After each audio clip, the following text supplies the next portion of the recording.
Hi everyone, today is Friday, June 14th, and Marc has 388 days left to go until his early release date next July 9th, 2014. But I haven't done a show last week. It's been a while. Some of you would know what happened if you follow us on Facebook or Twitter, or if you saw the upload of the CKNW radio interview that I did. But last week on Monday, Marc did not call me and didn't email me, and I heard from 3 different inmates that Marc had been put into solitary confinement, and nobody knew why, and the prison doesn't tell you anything. So I knew I had to get down to see Marc right away, and normally I fly down Fridays, and I had that booked. I had that flight booked, but I had to change it to Thursday because solitary confinement inmates only get 2 hours on Fridays to visit.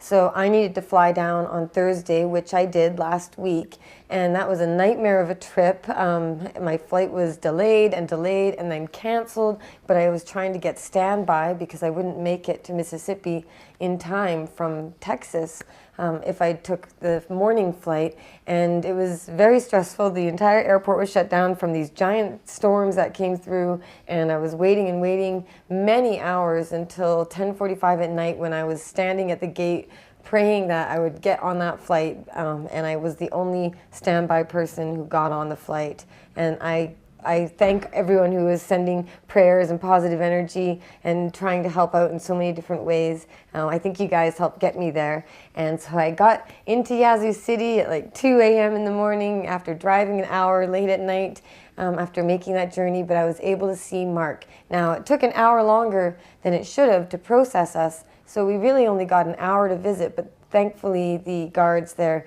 allowed everybody in the room, which is 5 of us, to visit for another half hour extra at least. So I got an hour and a half with Marc, and it was so depressing to see him in this bright orange outfit with shorts that were 4XL, tied up with a string around his waist, and he had these socks that weren't even, they were just rags of fabric with holes, and they didn't stay up, and he was in just such, it was so horrible to see him in that way, and to know he was locked down into a cell the size of a bathroom with a stranger for 23 hours a day and not able to reach out and tell anyone what was going on. But he was able to tell me what was going on, and he was informed when he was put under arrest and thrown into jail, which is what they call for inside prisons when you go to SHU, you're apprehended by SIS, which is for security, and they were claiming that these photographs of Marc and his prison band, which you've all seen months ago,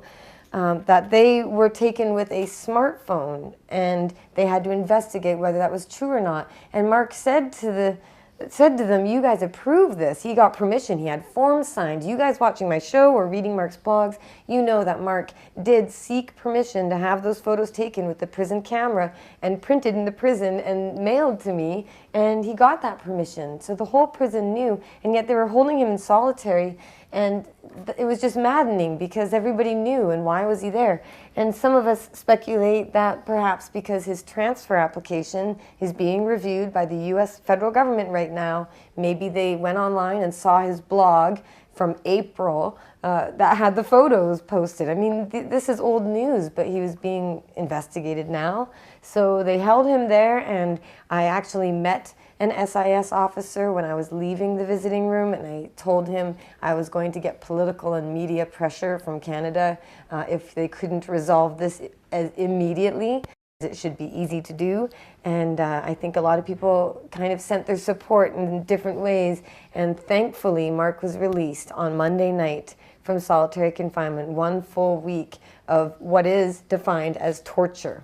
Torture. Solitary confinement is torturing tens of thousands of people right now throughout the United States. Even youngsters are thrown into solitary confinement, and they can be there for 10, 20 years. It's a horrific policy, and it was terrifying and stressful and really horrible to have to go through that after a few years of things going kind of smoothly. But I'm just heartbroken for everyone else who's suffering that still. And we need to make sure we end that policy of torture throughout the U.S. and everywhere. So Marc is out of there, and we're grateful so grateful I'll be getting to see him, but not really that soon. We know that his transfer application should be approved in about mid-July.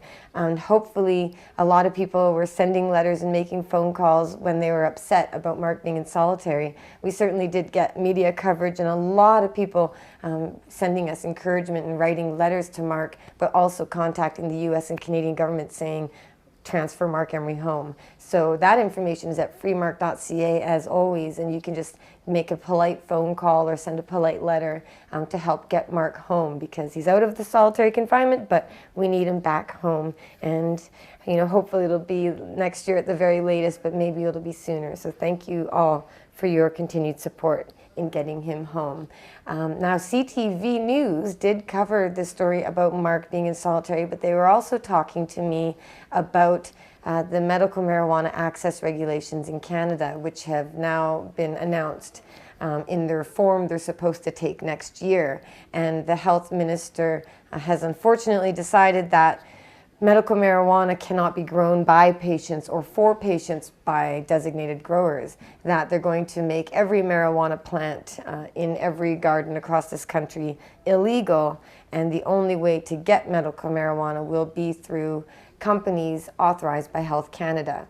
Now, I'm okay with the idea of a lot of companies being able to provide a lot of cannabis of a lot of quality and quantity to a lot of people. I think that's a model we should use.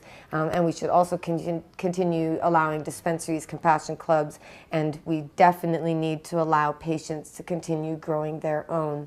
If you watch the CTV segment, it's on our Cannabis Culture YouTube account, but I speak about the idea that this isn't actually harmful. What's harmful is prohibition, and that's causing all the problems that Health Canada is claiming they need to fix by taking away medical marijuana growers' right to grow. So that's a big problem, and we need to call our members of Parliament and calling Health Canada and letting them know that this isn't fair and it's not safe access for people. They need to be able to afford to grow their own medicine. And there are a number of different groups that are organizing to try and challenge these proposed changes.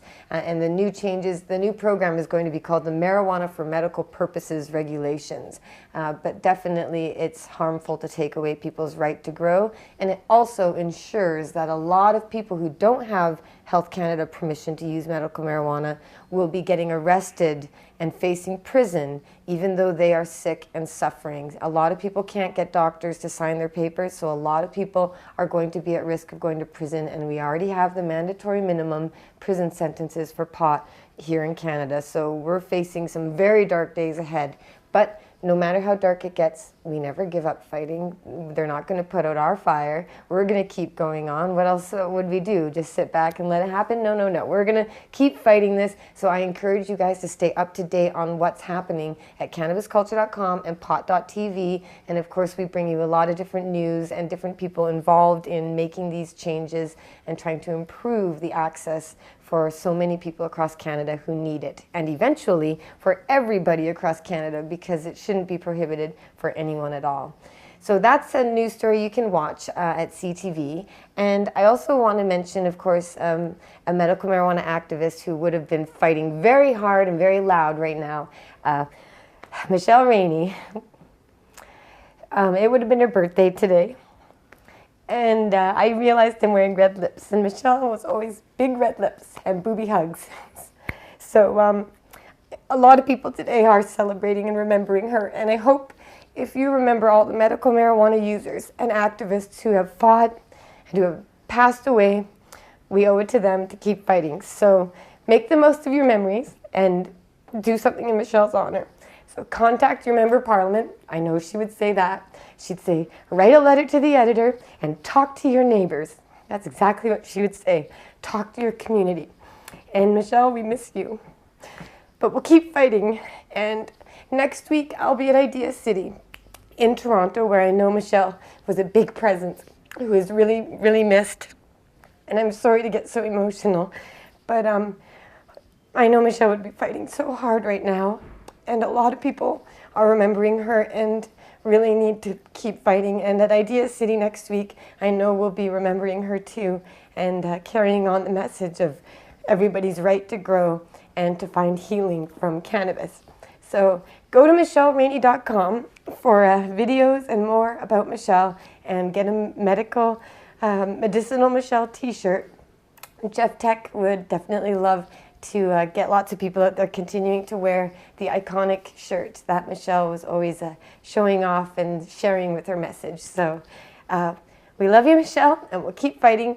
And I'm not going to do a draw this week, and I'm not going to be doing a video next week, but in 2 weeks I'll be back with more news and updates, and hopefully Marc will have word by then about getting approved for transfer and coming home, so we can celebrate his freedom and his ability to be with the people he loves, and that's what he and everyone deserves. So we'll keep on fighting, and thank you all for tuning in.